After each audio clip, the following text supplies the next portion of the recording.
مجھے نہیں معلوم تھا کہ میری زندگی کا اگلا موڑ میرے سامنے کھڑا ہونے والا ہے، وہ موڑ جو میری زندگی کی تاریک رات کو ہمیشہ کے لیے بدل دے گا۔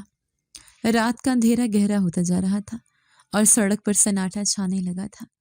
ہر گزرتی گاڑی کی روشنی میرے دل میں خوف پیدا کر دیتی تھی۔ مجھے لگ رہا تھا اب کوئی اور مصیبت میرا انتظار کر رہی ہے۔ میں نے گھٹنوں میں سر دیا اور پھوٹ پھوٹ کر رو پڑی۔ بیٹی، اس ویرانے میں کیوں رو رہی ہو؟ ایک بھاری اور دھیمی آواز نے مجھے چونکا دیا۔ میں نے ڈرتے ڈرتے سر اٹھایا۔ سامنے ایک شخص کھڑا تھا جس کے کپڑے پیوند زدہ تھے، بال بکھرے ہوئے اور کاندھے پر ایک پرانی سی چادر پڑی تھی۔ وہ حلیے سے بالکل فقیر لگ رہا تھا، مگر اس کی آنکھوں میں عجیب سی چمک تھی۔ میں خاموش رہی اور سہم کر پیچھے ہٹ گئی۔ وہ وہیں کھڑا رہا اور بولا، ڈرو مت، میں کوئی لٹیرا نہیں ہوں۔ میں نے تمہیں کچھ دیر پہلے گھر سے نکلتے دیکھا تھا۔ تمہارے آنسو بتا رہے ہیں کہ اپنوں نے ٹھکرا دیا ہے۔ میں نے بھیگی آنکھوں سے اس کی طرف دیکھا۔ میرا کوئی نہیں ہے بابا جی، سب نے مجھے بد کردار کہہ کر نکال دیا ہے۔ میرے پاس سر چھپانے کی جگہ نہیں۔ اس نے گہری سانس لی اور ادھر ادھر دیکھا۔ یہ دنیا ظالم ہے، یہاں اکیلی جوان لڑکی کا رات گزارنا خطرے سے خالی نہیں۔ بھیڑیے تمہیں نوچ کھائیں گے۔ تو میں کیا کروں، کہاں جاؤں؟ میری آواز میں بے بسی تھی۔ اس فقیر نے میری آنکھوں میں جھانکتے ہوئے ایک عجیب بات کہہ دی، مجھ سے شادی کر لو۔ میں حیرانگی سے اس کی طرف دیکھنے لگی۔ میرے وہم و گمان میں بھی نہیں تھا کہ ایک فقیر مجھے ایسا کہے گا۔ میں نے غصے اور حیرت سے اسے دیکھا۔ یہ آپ کیا کہہ رہے ہیں؟ میں جانتا ہوں میں ایک فقیر ہوں، میرے پاس نہ محل ہے نہ دولت، لیکن میری ایک چھوٹی سی جھونپڑی ہے، وہاں تمہیں چھت مل جائے گی، 2 وقت کی روٹی مل جائے گی، اور سب سے بڑھ کر میں تمہیں وہ عزت دوں گا جو شاید محلوں میں بھی نہ ملے۔ میں خاموش ہو گئی۔ میرا ذہن معاف ہو چکا تھا۔ ایک طرف وہ حویلی والے تھے جو امیر تھے، نواب تھے، مگر جانوروں سے بدتر تھے۔ دوسری طرف یہ فقیر تھا جس کے پاس کچھ نہیں تھا، مگر وہ مجھے عزت دینے کی بات کر رہا تھا۔ سوچ لو بیٹی، اس نے نرمی سے کہا، میں تمہیں مجبور نہیں کروں گا، لیکن اس سڑک پر تمہیں عزت محفوظ نہیں ہے۔ میں اللہ کی گواہ بنا کر کہتا ہوں کہ میں تمہاری حفاظت کروں گا۔ میرے دل میں اللہ کا خیال آیا۔ میں نے ابھی تو اللہ سے دعا مانگی تھی کہ میرا فیصلہ کرے۔ کیا پتہ اللہ نے میری مدد کے لیے اسی فقیر کو بھیجا ہو، کیا پتہ عزت اسی خاک نشین کے پاس ہو۔ میں نے آنسو پونچھ کر مضبوط لہجے میں کہا، مجھے منظور ہے۔ فقیر کے چہرے پر اطمینان کی لہر دوڑ گئی۔ چلو پھر میرے ساتھ، پاس ہی چھوٹی مسجد ہے، وہاں مولوی صاحب ہوں گے، ابھی نکاح کر لیتے ہیں تاکہ تم میری محرم بن جاؤ اور میں تمہیں اپنے ساتھ لے جا سکوں۔ ہم دونوں خاموشی سے چلتے ہوئے قریبی مسجد پہنچے۔ رات کافی ہو چکی تھی مگر امام مسجد ابھی جاگ رہے تھے۔ انہوں نے ہمیں حیرت سے دیکھا۔ فقیر نے ان کے کان میں کچھ کہا اور کچھ پیسے ان کے ہاتھ پر رکھے۔ امام صاحب نے میری حالت دیکھی اور شاید سمجھ گئے کہ یہ بے سہارا لڑکی کی عزت بچانے کا معاملہ ہے۔ 2 گواہوں کی موجودگی میں میرا نکاح اس فقیر سے ہو گیا۔ زینب بنت اسلم، کیا تمہیں یہ شخص شوہر کے طور پر قبول ہے؟ قبول ہے، میں نے دھیرے سے کہا۔ میرے الفاظ کے ساتھ ہی میری قسمت اس اجنبی فقیر کے ساتھ جڑ گئی۔ جس لڑکے کے ساتھ شادی کے میں خواب دیکھتی تھی وہ سب چکنا چور ہو گئے تھے۔ میرا نصیب ایک فقیر کی جھولی میں ڈال دیا گیا تھا۔ نکاح کے بعد ہم مسجد سے باہر نکلے۔ چلو زینب، میرا گھر تھوڑا دور ہے، ہمیں پیدل جانا ہوگا، اس نے کہا۔ میں خاموشی سے اس کے پیچھے چل پڑی۔ مجھے نہیں معلوم تھا کہ وہ مجھے کہاں لے جا رہا ہے۔ میرا دل اب بھی ڈر رہا تھا کہ کیا میں نے صحیح فیصلہ کیا، کیا یہ شخص واقعی نیک ہے یا میں نے کنویں سے نکل کر کھائی میں چھلانگ لگا دی ہے۔ راستہ سنسان تھا اور ہم شہر سے باہر کی طرف جا رہے تھے۔ آپ کا نام کیا ہے؟ میں نے پہلی بار اس سے سوال کیا۔ وہ رکا، مڑا اور مسکرایا۔ لوگ مجھے دیوانہ کہتے ہیں، کچھ فقیر کہتے ہیں، تم مجھے میرے نام سے پکارنا۔ میرا نام شاہمیر ہے۔ شاہمیر؟ یہ نام تو فقیروں والا نہیں ہے۔ اس کے لہجے میں جو ٹھہراؤ تھا وہ بھی فقیروں والا نہیں تھا، مگر میں نے زیادہ سوچنا چھوڑ دیا۔ اب جو بھی تھا یہی میرا مقدر تھا۔ میں اس کے قدموں کے نشان پر چلتی رہی، اپنی نئی منزل کی طرف جو فی الحال اندھیروں میں چھپی ہوئی تھی۔ ہم کافی دیر سے چل رہے تھے۔ میرے پاؤں میں چھالے پڑ چکے تھے اور بھوک سے برا حال تھا، مگر میں شاہمیر کے پیچھے خاموشی سے چلتی رہی۔ شہر کی روشنیاں پیچھے رہ گئی تھیں اور اب ہم ایک پوش علاقے کی طرف بڑھ رہے تھے۔ یہ وہی راستہ تھا جسے میں کبھی نہیں گزرنا چاہتی تھی۔ میرے دل میں کھٹکا ہوا، شاہ، ہم کہاں جا رہے ہیں؟ یہ تو امیروں کی بستی ہے، یہاں تمہاری جھونپڑی کہاں سے آ گئی؟ میں نے رک کر پوچھا۔ شاہ نے مڑ کر میری طرف دیکھا۔ اس کے چہرے پر ایک پراسرار سا سکون تھا۔ بس پہنچ گئے ہیں، تھوڑا حوصلہ رکھو، میرا ٹھکانہ یہیں کہیں ہے۔ ہم مزید آگے بڑھے۔ سڑکیں پختہ اور کشادہ تھیں۔ مجھے ہر قدم پر ایک انجانا خوف محسوس ہو رہا تھا۔ یہ گلیاں، یہ درخت اور یہ فضا مجھے بہت جانی پہچانی لگ رہی تھی۔ میرا دل زور زور سے دھڑکنے لگا۔ اچانک شاہ ایک بڑے آہنی گیٹ کے سامنے رکا۔ میں نے نظر اٹھا کر دیکھا تو میرے پیروں تلے سے زمین نکل گئی۔ میرا خون رگوں میں جم گیا۔ یہ وہی حویلی تھی، وہی جہنم جہاں میری عزت تار تار ہوئی تھی اور جہاں سے مجھے دھکے دے کر نکالا گیا تھا۔ میں چیخ کر پیچھے ہٹی۔ نہیں، ہرگز نہیں، تم مجھے یہاں کیوں لائے ہو؟ یہ تو وہی جگہ ہے۔ تم کون ہو؟ شامیر نے میری طرف ہاتھ بڑھایا، مگر میں خوف سے کانپ رہی تھی۔ تم نے مجھ سے جھوٹ بولا، تم بھی انہی کے آدمی ہو، تم مجھے دوبارہ ان درندوں کے حوالے کرنے لائے ہو۔ میری آنکھوں سے آنسو جاری ہو گئے۔ شامیر میرے قریب آیا اور نرمی سے بولا، زینب، مجھ پر بھروسہ رکھو، میں تمہیں کسی کے حوالے کرنے نہیں لایا۔ یہ حویلی اب تمہارا گھر ہے۔ گھر؟ میں نے ہسٹریائی انداز میں ہنستے ہوئے کہا، یہ قصائی خانہ ہے، یہاں درندے رہتے ہیں۔ میں مر جاؤں گی مگر اس منحوس دروازے سے اندر نہیں جاؤں گی، مجھے جانے دو۔ میں نے بھاگنے کے لیے مڑنا چاہا مگر شاہ نے میرا ہاتھ تھام لیا۔ اس کی گرفت مضبوط مگر تکلیف دہ نہیں تھی۔ میری آنکھوں میں دیکھو زینب، کیا تمہیں لگتا ہے میں تمہارا سودا کروں گا؟ میں نے اللہ کے گھر میں تم سے وعدہ کیا ہے حفاظت کا۔ اندر چلو، تمہارے سارے سوالوں کے جواب مل جائیں گے۔ مجھے کوئی جواب نہیں چاہیے، مجھے بس یہاں سے دور جانا ہے۔ وہ چھوٹا مالک، وہ بڑا مالک، وہ سب مجھے مار ڈالیں گے۔ میں رو رہی تھی اور منتیں کر رہی تھی۔ شامیر کے لہجے میں اب سختی آ گئی۔ آج کے بعد کوئی تمہیں میلی آنکھ سے دیکھنے کی جرت نہیں کرے گا۔ جو عزت تم سے چھینی گئی ہے وہ تمہیں اسی دہلیز پر واپس ملے گی۔ چلو میرے ساتھ۔ اس نے میرا ہاتھ پکڑ کر گیٹ کی طرف قدم بڑھایا۔ میں مزاحمت کر رہی تھی، میرے قدم من بھر کے ہو رہے تھے مگر اس کے ارادے کے سامنے میری ایک نہ چلی۔ ہم گیٹ کے بالکل سامنے پہنچے۔ میں نے آنکھیں بند کر لی، اس خوف سے کہ ابھی وہ مونچھوں والا گارڈ کر منہ نکلے گا اور مجھے دھکے دے گا، یا وہ درندہ صفت چھوٹا مالک مجھے دیکھ لے گا۔ شامیر نے گیٹ پر لگی گھنٹی بجانے کی بجائے گیٹ کو زور سے دھکا دیا۔ گیٹ کھلا ہوا تھا۔ یہ عجیب بات تھی کہ اتنی رات گئے حویلی کا گیٹ کھلا تھا۔ ہم اندر داخل ہوئے۔ وہی لان، وہی راستہ جہاں مجھے گھسیٹا گیا تھا۔ میری ٹانگیں کانپ رہی تھیں اور سانس اٹک رہی تھی۔ سامنے دیکھو، شامیر نے کہا۔ میں نے ڈرتے ڈرتے آنکھیں کھولی۔ حویلی کے برآمدے میں روشنی جل رہی تھی۔ وہاں کوئی نہیں تھا، خاموشی تھی۔ تم مجھے سیدھا موت کے منہ میں لے آئے ہو، میں نے سسکتے ہوئے کہا۔ کبھی کبھی زندگی پانے کے لیے موت کے منہ سے گزرنا پڑتا ہے۔ شامیر نے میرا ہاتھ نہیں چھوڑا۔ وہ مجھے سیدھا مرکزی دروازے کی طرف لے جا رہا تھا۔ میرا دل کر رہا تھا کہ زمین پھٹ جائے اور میں اس میں سما جاؤں۔ میں نے سوچا تھا کہ یہ فقیر مجھے اپنی جھونپڑی میں لے جائے گا جہاں سکون ہوگا، مگر یہ تو مجھے شیر کے کچھار میں لے آیا تھا۔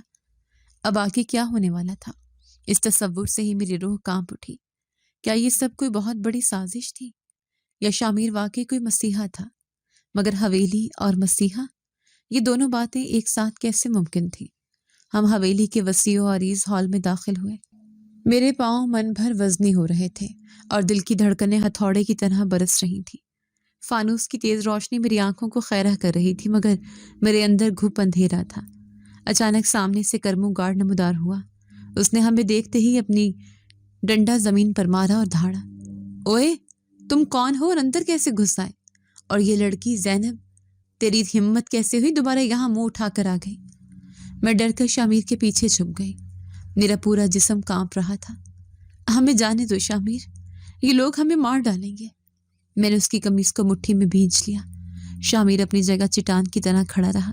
اس کے چہرے پر خوف کا نام و نشان نہیں تھا۔ اپنی زبان کو لگام دو، میں اس لڑکی کا شوہر ہوں۔ شامیر کی آواز میں ایسی گرج تھی کہ کرمو ایک لمحے کے لیے ہچکچایا۔ شوہر؟ کرمو نے کہکا لگایا۔ اچھا تو اب یہ بھکاری اپنے یار لے کر آئی ہے؟ نکل جاؤ یہاں سے ورنہ ہڈیاں توڑ کر کتوں کے آگے ڈال دوں گا۔ کرمو آگے بڑھا اور اس نے شامیر کے گریبان پر ہاتھ ڈالنے کی کوشش کی۔ میں نے چیخ مار کر آنکھیں بند کر لی، مگر اگلے ہی لمحے شامیر نے کرمو کا ہاتھ ہوا میں ہی تھام لیا اور اسے ایسا جھٹکا دیا کہ وہ لڑکھڑا کر دور جا گرا۔ شور سن کر اوپر کی سیڑھیوں سے بڑے مالک جہانگیر اور ان کی بیگم نازل ہوئیں۔ یہ کیا بدتمیزی ہے؟ کون ہے جو میرے گھر میں شور مچا رہا ہے؟ جہانگیر صاحب کی آواز گونجی۔ انہوں نے ہمیں دیکھا۔ ان کے چہرے پر ناگواری اور حیرت کے تاثرات ابھرے۔ یہ گندی نالی کے کیڑے میرے ڈرائنگ روم میں کیا کر رہے ہیں؟ کرمو، تم مر گئے تھے کیا جو انہیں اندر آنے دیا؟ بیگم صاحبہ نے ناک پر رومال رکھتے ہوئے کہا۔ سرکار، یہ زبردستی گھس آئے ہیں۔ یہ زینب اس فقیر کو اپنا شوہر بتا رہی ہے، کرمو نے سنبھلتے ہوئے کہا۔ جہانگیر صاحب نے حقارت سے شامیر کے پیوندہ کپڑوں اور بکھرے بالوں کو دیکھا۔ واہ، کیا جوڑی ہے! ایک بد کردار نوکرانی اور ایک سڑک چھاپ فقیر۔ کیوں آئی ہو یہاں؟ بھیک مانگنے؟ شامیر نے میری طرف دیکھا اور پھر نظریں اٹھا کر سیدھا جہانگیر صاحب کی آنکھوں میں دیکھا۔ بھیک مانگنے نہیں، انصاف مانگنے آیا ہوں۔ انصاف؟ اسی وقت چھوٹے مالک دانیال سیڑھیوں سے اترتے ہوئے نظر آئے۔ ان کے چہرے پر وہی شیطانی مسکراہٹ تھی۔ مجھے دیکھتے ہی ان کی آنکھوں میں ایک عجیب سی چمک آ گئی۔ ارے واہ، تو تم اپنے اس نئے محافظ کو لے کر آئی ہو؟ کیا نام ہے تیرا فقیر؟ لگتا ہے تجھے اپنی جان پیاری نہیں ہے۔ میں نے شامیر کا بازو پکڑ لیا۔ خدا کے لیے کچھ مت بولنا، چلو یہاں سے، یہ درندے ہیں۔ میں رو رہی تھی۔ دانیال ہمارے قریب آیا اور شامیر کے گرد چکر لگانے لگا۔ دیکھو تو صحیح بھائی جان، اس کی ہمت، ہمارے گھر میں کھڑا ہو کر ہم سے آنکھیں ملا رہا ہے۔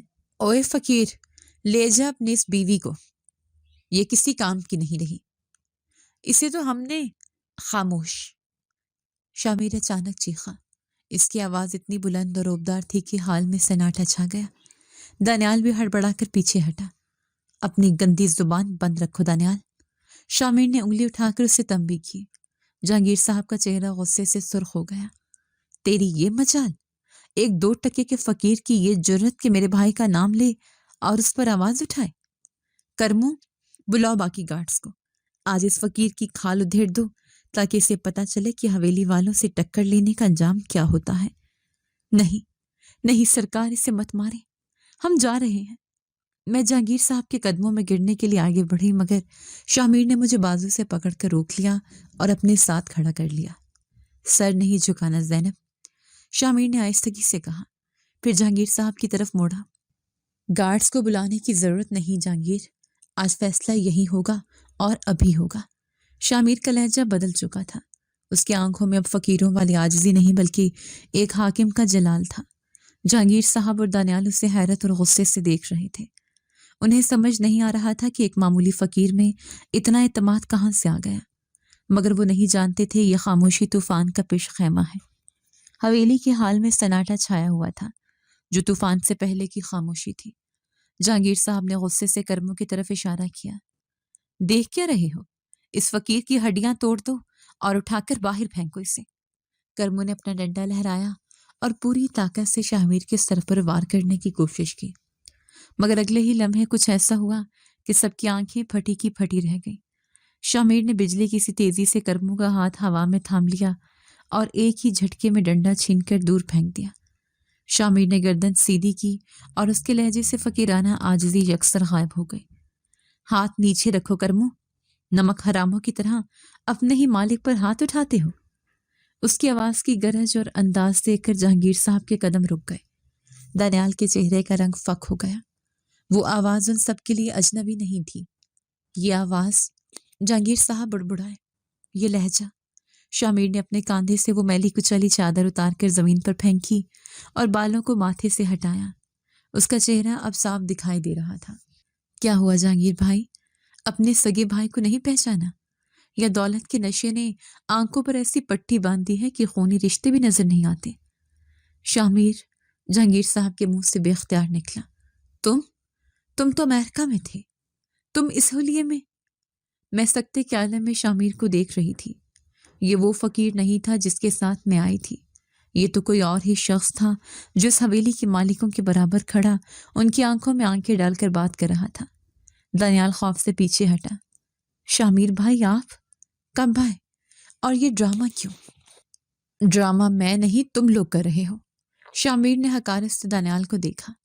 میں آج ہی واپس آیا تھا، سوچا تھا گھر والوں کو سرپرائز دوں گا، مگر راستے میں اس معصوم لڑکی کو روتے دیکھا۔ جب اس نے اپنی داستان سنائی تو مجھے یقین نہیں آیا کہ میرا بھائی اتنا گر سکتا ہے، اس لیے میں نے یہ بھیس بدلا تاکہ اپنی آنکھوں سے سچ دیکھ سکوں۔ شامیر نے کرموں کی طرف دیکھا جو اب تھر تھر کانپ رہا تھا۔ بولو کرموں، اب بھی وقت ہے، سچ بتا دو ورنہ انجام بہت برا ہوگا۔ بتاؤ اس لڑکی کا کیا قصور تھا؟ کرموں شامیر کے قدموں میں گر گیا۔ وہ جانتا تھا کہ شامیر کا غصہ کتنا تیز ہے۔ مجھے معاف کر دیں چھوٹے سرکار، مجھے معاف کر دیں، میرا کوئی قصور نہیں ہے، یہ سب دانیال صاحب نے کروایا تھا۔ انہوں نے مجھے پیسے دیے تھے کہ میں اس لڑکی پر الزام لگاؤں۔ یہ لڑکی بالکل پاک دامن ہے، یہ تو نماز کے لیے وضو کرنے وہاں گئی تھی۔ دانیال صاحب نے اس کے ساتھ زبردستی کی کوشش کی اور جب ناکام ہوئے تو الٹا چور کو توال کو ڈانٹنے والا حساب کر دیا۔ کرموں کے اعتراف نے جیسے بم پھوڑ دیا تھا۔ جہانگیر صاحب اور ان کی بیگم شرمندگی اور حیرت سے دانیال کو دیکھنے لگے۔ بکواس بند کرو، دانیال چیخا۔ یہ نوکر جھوٹ بول رہا ہے بھائی جان، یہ جھوٹ نہیں بول رہا دانیال۔ شامیر نے جیب سے اپنا موبائل نکالا۔ میں نے باہر گیٹ پر کھڑے ہو کر کرموں اور تمہاری ساری باتیں ریکارڈ کر لی تھی جب تم اسے دھمکی دے رہے تھے۔ اسی وقت باہر پولیس کے سائرن کی آوازیں گونجنے لگی۔ دانیال گھبرا کر دروازے کی طرف بھاگا مگر پولیس انسپکٹر اپنے جوانوں کے ساتھ اندر داخل ہو چکا تھا۔ کہیں جانے کی ضرورت نہیں ہے، شامیر نے سرد لہجے میں کہا۔ میں نے انسپکٹر صاحب کو پہلے ہی کال کر دی تھی، اس گھر میں اب صرف انصاف ہوگا۔ میں بت بنی یہ سب دیکھ رہی تھی، میرا ذہن یہ قبول کرنے سے قاصر تھا کہ وہ فقیر جس نے مجھے سڑک سے اٹھایا تھا وہ دراصل اس شہر کا سب سے بڑا بیرسٹر اور اس حویلی کا وارث شامیر تھا۔ میری آنکھوں سے آنسو جاری ہو گئے۔ اللہ نے میری فریاد سن لی تھی۔ پولیس والوں نے آگے بڑھ کر دانیال اور کرموں کو ہتھ کڑیاں لگا دی۔ جہانگیر صاحب سر جھکائے کھڑے تھے۔ مجھے افسوس ہے بھائی جان کہ آپ نے چھوٹے بھائی کی تربیت میں اتنی کمی چھوڑ دی اور ایک بے سہارا لڑکی کی عزت اچھالنے میں اس کا ساتھ دیا، شامیر نے افسوس سے کہا۔ پھر وہ میری طرف مڑا۔ اس کی آنکھوں میں وہی نرمی تھی جو سڑک پر اس فقیر کی آنکھوں میں تھی۔ زینب، ڈرو مت، یہ گھر اب تمہارا ہے، تم یہاں کی مالکن ہو اور یہ سب تمہارے مجرم۔ پولیس کی گاڑی دانیال اور کرموں کو لے کر جا چکی تھی اور حویلی کے اس وسیع ہال میں صرف ایک بھاری خاموشی باقی تھی۔ شامیر نے مجھے کہا، اپنے آنسو پونچھ لو زینب، اب اس گھر میں تمہاری آنکھوں میں آنسو نہیں بلکہ صرف خوشی نظر آنی چاہیے۔ میں نے بمشکل اپنی زبان کو حرکت دی۔ شامیر صاحب، آپ نے میرے ساتھ ایسا کیوں کیا؟ آپ نے مجھ سے اپنی شناخت کیوں چھپائی؟ آپ تو اتنے بڑے آدمی ہیں اور میں ایک معمولی سی لڑکی۔ آپ نے فقیر کا روپ کیوں دھارا؟ شامیر نے مسکراتے ہوئے نرمی سے جواب دیا، زینب، اگر میں سوٹ بوٹ پہن کر گاڑی میں تمہارے پاس آتا اور کہتا کہ چلو میرے ساتھ، تو کیا تم میرے ساتھ آتی؟ ہرگز نہیں۔ تم اس وقت جس صدمے اور خوف سے گزر رہی تھی، تمہیں ہر امیر آدمی درندہ لگ رہا تھا۔ تم کبھی مجھ پر اعتبار نہ کرتی۔ مجھے تمہارا یقین جیتنے کے لیے تمہارے جیسا بے سہارا بننا پڑا۔ مجھے معلوم تھا کہ ایک ٹھکرائی ہوئی لڑکی کا دکھ صرف ایک ٹھکرایا ہوا فقیر ہی بانٹ سکتا ہے۔ میں نے یہ ناٹک صرف اس لیے کیا تاکہ تم میرے ساتھ آنے سے انکار نہ کر دو۔ اس کی بات سن کر میری آنکھوں میں پھر سے نمی تیرنے لگی۔ کتنا گہرا سوچا تھا اس شخص نے۔ جہانگیر صاحب نے آگے بڑھنے کی کوشش کی۔ شامیر، ہمیں معاف کر دو، ہم سے بہت بڑی غلطی ہو گئی۔ ہم دانیال کی محبت میں اندھے ہو گئے تھے اور ایک معصوم بچی پر ظلم کر بیٹھے۔ شامیر کا لہجہ سخت ہو گیا۔ معافی مجھ سے نہیں، اس لڑکی سے مانگو جو میری بیوی ہے اور اس گھر کی مالکن ہے۔ تم لوگوں نے اس کی عزت اچھالی، اسے چور اور بد کردار کہا۔ آج اگر میں وقت پر نہ پہنچتا تو شاید یہ لڑکی خودکشی کر چکی ہوتی اور اس کا خون تم سب کی گردن پر ہوتا۔ بیگم صاحبہ جو پہلے مجھے حقارت سے دیکھ رہی تھی اب خوش آمدانہ لہجے میں بولی، زینب بیٹی، ہم شرمندہ ہیں، ہمیں دانیال نے ورغلا دیا تھا، ہم تو تمہیں اپنی بیٹیوں کی طرح رکھیں گے۔ شامیر نے ہاتھ اٹھا کر انہیں روکا۔ بس بھائی جان، یہ باتیں اب بے معنی ہیں۔ میں نے فیصلہ کر لیا ہے کہ زینب اسی گھر میں رہے گی اور پورے وقار کے ساتھ رہے گی، لیکن ابھی یہ کام باقی ہے۔ اس نے اپنی جیب سے موبائل نکالا اور گھر کے ڈرائیور کو کال ملائے۔ فوراً گاڑی نکالو اور زینب کے محلے جاؤ، وہاں سے اس کے والد اسلم اور اس کی سوتیلی ماں کو عزت سے ساتھ لے کر آؤ، انہیں کہنا کہ بڑے صاحب نے بلایا ہے۔ میرا دل دھک سے رہ گیا۔ میرے ابا، وہ مجھے مار ڈالیں گے، انہوں نے مجھے گھر سے نکال دیا ہے۔ وہ تمہیں نہیں ماریں گے زینب، آج وہ دیکھیں گے کہ جس بیٹی کو انہوں نے کوڑیوں کے مول بیچ دیا تھا، اللہ نے اسے کیسے انمول بنا دیا ہے۔ تم فکر نہ کرو، شامیر نے مجھے تسلی دی۔ کچھ ہی دیر میں ڈرائیور میرے والدین کو لے کر پہنچ گیا۔ ابا اور ستیلی ماں ڈرے سہمے اندر داخل ہوئے۔ انہیں لگ رہا تھا کہ شاید میں نے کوئی اور نقصان کر دیا ہے، جس کی وجہ سے پولیس یا حویلی والوں نے انہیں طلب کیا ہے۔ جیسے ہی وہ ڈرائنگ روم میں داخل ہوئے، سامنے کا منظر دیکھ کر ٹھٹک گئے۔ میں صوفے پر بیٹھی تھی اور شامیر میرے برابر کھڑا تھا۔ جہانگیر صاحب اور بیگم صاحبہ ایک طرف خاموش کھڑے تھے۔ ستیلی ماں نے مجھے دیکھتے ہی چلانا شروع کر دیا۔ دیکھا جی، میں نہ کہتی تھی یہ لڑکی پھر کوئی گل کھلا کر آئی ہے، اب ہمیں بھی تھانے کچہری کے چکر لگوائے گی۔ ارے منحوس لڑکی، تو یہاں نواب بن کر بیٹھی اور ہم ڈر کے مارے مرے جا رہے ہیں۔ ابا بھی غصے سے آگے بڑھے۔ زینب، تجھے شرم نہیں آئی؟ کیوں ہمارا جینا حرام کیا ہوا ہے؟ خبردار! شامیر کی گرجدار آواز نے انہیں وہیں روک دیا۔ اپنی زبان کو لگام دے اسلم صاحب، آپ اپنی بیٹی سے نہیں بلکہ میری بیوی سے مخاطب ہیں۔ ابا اور ستیلی ماں حیرت سے منہ کھولے شامیر کو دیکھنے لگے۔ بیوی؟ ابا کی آواز لڑکھڑائی۔ کون ہیں آپ صاحب؟ میں شامیر ہوں، اس حویلی کا وارث، اور اسلم صاحب آپ کا وہ داماد جسے آپ کی بیٹی نے سڑک پر چن لیا تھا۔ آپ کو لگتا تھا کہ آپ کی بیٹی بد کردار ہے، آپ نے بنا تحقیق کی اس رات کے اندھیرے میں گھر سے نکال دیا۔ کیا آپ نے ایک بار بھی سوچا کہ یہ کہاں جائے گی، کن درندوں کے ہتھے چڑھے گی؟ ابا کے چہرے پر ہوائیاں اڑنے لگی۔ لیکن صاحب، وہ نوکر کرمو کہہ رہا تھا، وہ نوکر جیل جا چکا ہے، شامیر نے سختی سے کہا، اور میرا بھائی دانیال بھی، جس نے آپ کی بیٹی پر جھوٹا الزام لگایا تھا۔ سچ یہ ہے کہ آپ کی بیٹی پاک دامن تھی، وہ نماز پڑھنے کے لیے وضو کر رہی تھی جب اس پر حملہ ہوا، اور آپ نے باپ ہونے کا حق ادا کرنے کی بجائے اس کے منہ پر دروازہ بند کر دیا۔ میری سوتیلی ماں کا رنگ فک ہو چکا تھا، وہ سمجھ گئی تھی کہ بازی پلٹ چکی ہے۔ شامیر نے میری طرف اشارہ کیا۔ دیکھ لیں اپنی بیٹی کو، جس حویلی سے اسے دھکے دے کر نکالا گیا تھا، آج وہ اسی حویلی کی مالکن ہے۔ یہ اللہ کا انصاف ہے، آپ لوگوں نے اسے ٹھکرایا لیکن اللہ نے اسے تھام لیا۔ میں ایک بیرسٹر ہوں اور میں نے زینب سے شادی کی ہے کیونکہ میں جانتا ہوں کہ یہ کتنی سچی اور نیک ہے۔ ابا کی آنکھوں سے آنسو جاری ہو گئے۔ وہ لڑکھڑاتے ہوئے میرے پاس آئے۔ زینب بیٹی، مجھے معاف کر دے، میں اندھا ہو گیا تھا، میں نے تیری ماں کے ساتھ وعدہ وفا نہیں کیا، میں گناہ گار ہوں تیرا۔ میں نے اٹھ کر ابا کے ہاتھ تھام لیے۔ ابا، میں نے آپ کو معاف کیا، آپ مجبور تھے۔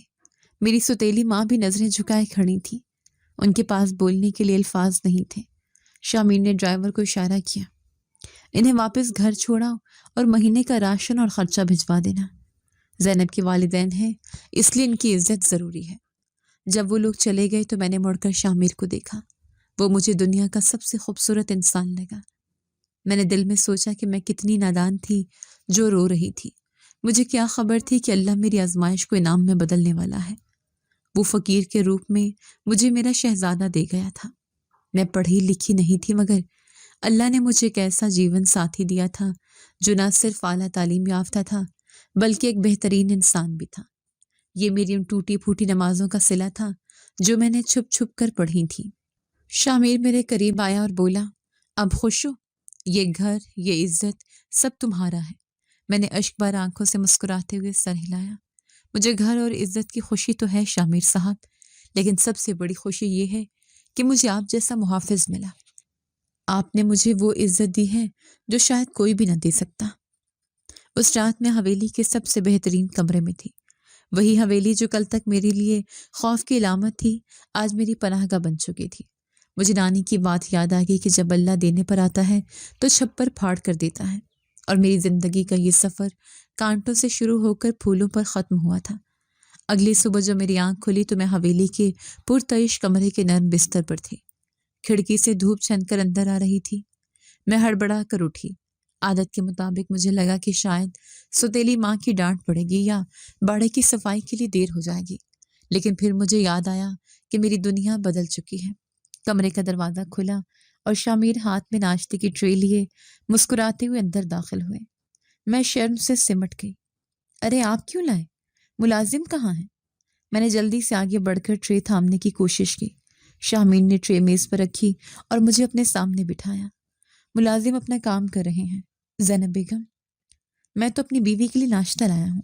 کل تک تم اس گھر میں دوسروں کی خدمت کرتی تھی، مگر آج سے یہ گھر تمہاری خدمت کرے گا۔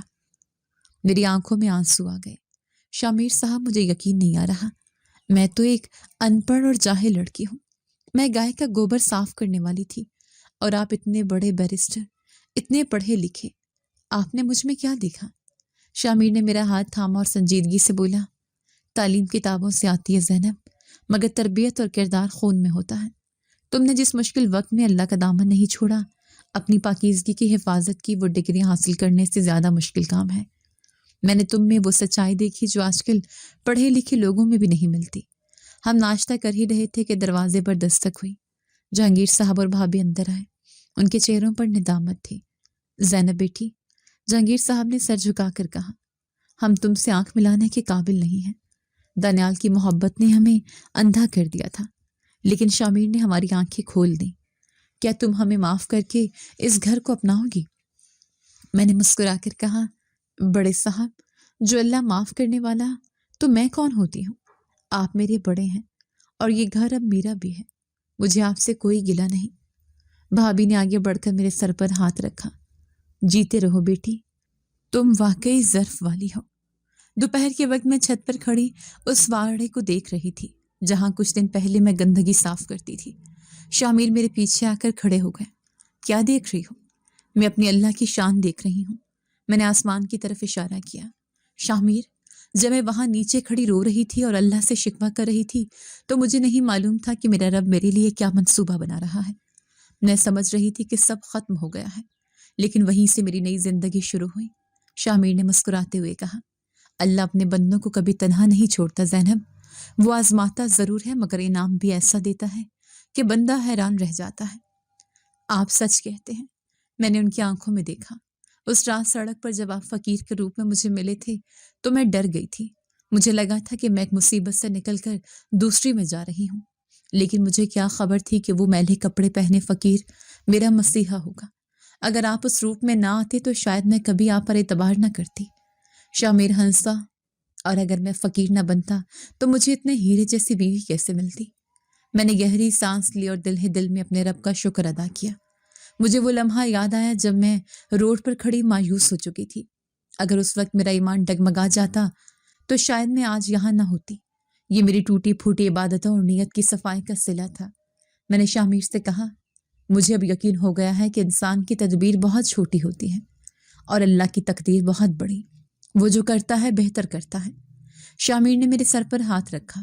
بے شک، اور یاد رکھنا زینب کہ عزت اور ذلت اللہ کے ہاتھ میں ہے۔ دنیا والے جسے خاک میں ملانا چاہیں، اگر اللہ اسے عزت دینا چاہے تو وہ اسے تخت پر بٹھا دیتا ہے، جیسے تمہیں بٹھایا ہے۔ میں نے کھلی فضا میں سانس لی۔ اب نہ کوئی ڈر تھا نہ کوئی خوف۔ میرے پاس ایک محبت کرنے والا شوہر تھا، ایک گھر تھا، اور سب سے بڑھ کر میرے رب کی رضا تھی۔ جی تو دوستو، کیسی لگی آپ کو ہماری آج کی کہانی؟ اپنی رائے کا اظہار ہمارے کمنٹس باکس میں ضرور کیجیے گا، اور اگر آپ کو ہماری ویڈیو پسند آئی ہے تو کر لیجیے ہمارے چینل کو سبسکرائب، ویڈیو کو لائک اور بیل آئیکن لازمی پریس کر لیجیے تاکہ ہر نئی آنے والی ویڈیو کا نوٹیفیکیشن آپ کو بر وقت موصول ہو سکے۔ ملتے ہیں ایسی ہی ایک سبق آموز کہانی کے ساتھ، تب تک کے لیے اللہ نگہبان۔